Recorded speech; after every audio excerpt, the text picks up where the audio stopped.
Reports Trent Richardson was cut by the Raiders. It was his third team since being drafted #3 overall by the Browns in 2012 behind Andrew Luck and RG3. Oakland gave Richardson $600,000 in guaranteed money this offseason. Ryan, your reaction? I have no reaction because this should have happened a long time ago. Really? Trent Richardson is the worst running back of all time. Stop it. Stop it. All time. There's a freshman that goes to University High in Baton Rouge, Louisiana, named Michael Hollins that I will take on my team right now in the NFL before I got Trent I need Richardson. to tell him be nice now. I can't believe they gave him $600,000 guaranteed, and they gave it to him to go away. They did. Can you imagine that? Okay. If somebody say, man, I'm going to give you all this money just so you never run the ball. That's not the first time that happened so in the you NFL. never run the ball for us ever again. Did you think this when he was coming out of Alabama? I thought he was the man. Really? I went to Coach Tomlin. I was like, Coach T, because it was news that Cleveland was going to be getting him. So I went to Coach T. I was like, Coach T, man, Cleveland's going to get Trent Richardson. I was like, we're going to have to hit this dude. Coach Tomlin says, he's like, I hope they do. Because at that time, he felt like Blackman would be a better football player coming out of Oklahoma State. He had his off-the-field issues. And so he was like, you rather them get Trent Richardson than get Justin Blackman. And I was like, why? He said, because he doesn't dish out punishment, deliver punishment. He just absorbs punishment. And he said in college kids, you got to realize he was playing behind an NFL offensive line. Those guys at Alabama now are on NFL rosters. And college defensive backs got tired of hitting him. His exact words to me were, do you think you, Debo, and Troy are going to get tired of hitting Trent Richardson? He's like, he won't make it in the league. And well, he was right about that one. He's a prophet. He's the running back prophet. Wow. Now seriously, there's some hyperbole operating here because I could go back, and I don't have time because we're about to run out of show, but I could show you a lot of running backs who are worse than him. But maybe not high pick running backs who were much worse than he was. Yeah. Obviously his guy. Is it possible he was somewhat a product of a dominating Alabama offensive line that allowed his first contact to be 4, 5, 6 yards upfield, and then he absorbed contact in college football, and they got tired of absorbing it back. So he could just run over people or through people and get away with it in ways he couldn't here. I also have to compliment the great Jim Brown. Remember what he said? He said right away. He took a lot of flack in Cleveland for saying he can't play. He definitely said it. Jim Brown says you can't play. I trust what he says. Listen, I have been around the great Jim Brown several times. And he looked like a hater when he said it. Hey, listen, Jim Brown knows. He knows. He has these. He can see it, feel it. Jim Brown is underutilized by the NFL. He should have been a coach. He should have been a personnel director. You know, whatever. Jim Brown knows who can play and who can't, and he proved it once again. The sad part about Trent Richardson, though, he was a star in high school. I remember when he was at Alabama playing behind Ingram, I said to myself, this guy's probably better than Mark Ingram was. You want him to come in the league and do well, and I think it's a sad situation that he wasn't able to live up. It was very sad. I don't know if this is his last stop, but it kind of feels like it might be. At age 25, boy, a lot of people wouldn't have predicted that. When you get picked third, though, people give you shots, so they can bring him in for free. Maybe. Ryan, you're with us often. Sorry to cut you off, but not usually the whole show. Thank you so much. So many great points. Skip had a couple. I had that. You had that one. Your bar is set so high, Skip. You'll be on NFL Live later. Nelly is with us tomorrow. Nelly. Stephen A. is still off. We miss you. Disagree with my decision. It happens all the time. But I believe the course of action we chose really is in the best interest of USC and Steve Sarkisian, and maybe just as importantly or more importantly, our players.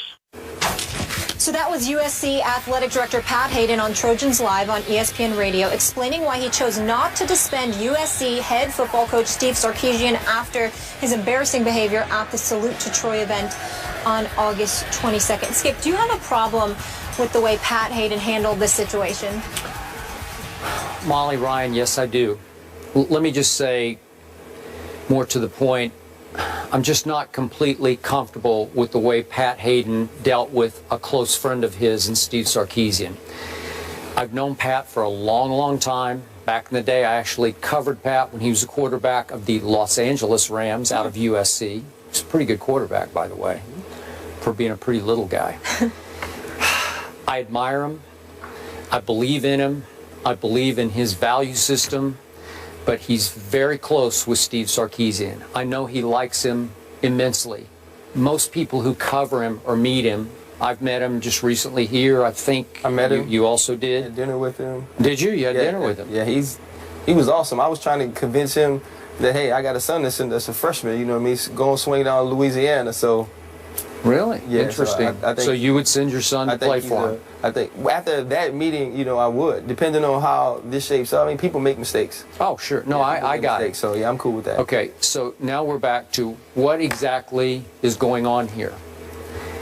If, in fact, Pat Hayden's friend, Steve Sarkisian, has a problem, and I'm not sure exactly how to define it, but if you can define it as a problem, right, then as his friend, Pat Hayden should have exercised more tough love and forced him into a sabbatical, into some sort of rehabilitation situation where he needed to go away and fix his problem, if in fact it runs that deeply. I don't really want to hear Pat say, well, I'm told his counseling started off well. That was the quote yesterday. Right. What does that mean? Counseling started off well. We've made jokes about the old Riley Cooper situation where he was sent away for the weekend. Yeah. Counseling. Well, what counseling? Well, is that what's going on here? Because Pat was in a tough spot. USC's been down a little bit for a while. Now you have a veteran, savvy quarterback in Cody Kessler coming back, and I saw Sarkisian here and likes his chances, man. Yeah. A lot of people like their chances. I'm seeing it all the way up to ranked 4th in the country, but they are a top 10 team, so clearly they have a shot at making the Final Four, the postseason this year. Probably going to win that conference. So do you send away your coach because he has a problem on the eve of what could be a breakthrough season? You'd be back on the national map. It's a tough call. Pat Hayden did what he thought was best for the program, maybe more so than for his friend, Steve Sarkisian. That's my take. Let's also point out this is the first year they're not under the NCAA sanctions anymore. Good point. So Steve Sarkisian, just when I met him, was genuine. He was fun. He was bright. He wasn't behaving the way he behaved there. So I don't know if it's a problem. I've only seen him that one time, and he was fine that night. So for me, I don't know how deep this runs. He came out and said afterwards he didn't have a problem. It was a mix of medication and a mix of alcohol. So I will take him for his word. Well, he actually said he didn't know if he had a problem. It was his response. Okay, so go ahead. So we take him for his word. He doesn't know if he has a problem. He's going to get help. I don't know if Pat Hayden fell victim so much to his love for Steve Sarkisian as he did his love for the USC Trojans. He's a guy that went to school there. Yeah. He played quarterback there. For him to have to live through the Lane Kiffin era and the Lane Kiffin tenure probably killed him inside. It probably did. And we're going into a year, Cody Kessler is a guy who's going to be up for the Heisman. Yeah. This great interception to touchdown ratio. They're finally ranked in the top 10. People are picking them to make the playoffs, playing in the Pac-12, which is going to be extremely tough division this year. If you come out of there, you probably do make the BCS playoffs. And he was faced with the decision. Do I make the decision that maybe puts my team in jeopardy, my school, the place I love, in jeopardy of not accomplishing all these things? Like you said, we are on the eve of accomplishing to help Steve Sarkisian when I don't know how deep it runs. You know, he talks about the meeting they had and how forceful he was. And I know Steve got my point. I got my point across very sternly and these different things. I don't know if he was worried so much about getting Steve Sarkisian help as he is about the USC Trojans being a good football team, winning early games in the season, and not disrupting that. So for me, I don't think he handled it well from this standpoint. Whether he has a problem or not, the public perception is whatever you have going on was more important than you being able to function at this important event. So if I'm a kid on that team, if I'm a parent of a kid on that team, and I'm trying to explain to him how to behave, how to conduct himself, how to be an adult and be responsible, be accountable, I can't say that Pat Hayden held him to the standard I would want him to be held as a man who's now a mentor, a coach, the safe keeper of my child while I'm away, while he's at that school. So for me, Pat Hayden has to make a different decision for the program. And if the kids are really who's important to you, you set a tone that not only are you going to be held to a high standard, but the people that we put in charge of coaching you, the people we put in charge of recruiting you, are going to be held to a higher standard. So now when Steve Sarkisian sits in the kid's home and he talks about his rehabilitation process and the things he's had to do to be the coach of the USC Trojans, part of it is I made a mistake. I was punished sternly and harshly. I accepted it. I'm better now. And if you go through things, I can also help you. He can't preach that to kids when he sits in their homes. And that's where Pat Hayden made the mistake. I completely agree. And yet Pat allowed the players, the leaders of the team, to quote unquote punish the coach the way they would. It was a joke. Thank you very much. I was going to say I laughed that really was a joke. Because to punish a coach the way you would be punished for missing a meeting or being late to a meeting by running some sprints or up downs or whatever it is, it's just it doesn't equate. So if you're a player on the Trojan team right now, a leader on that team, have you lost some respect for the head coach? I don't know necessarily if you've lost respect for the head coach, but here's when you lose the respect. Here's when it becomes an issue. If I'm a player, we win a big game on Saturday night, I'm in LA, I go party, I have a couple, I'm walking down the street, I have disorderly conduct, and now it comes time to punish me. Are you going to make me run?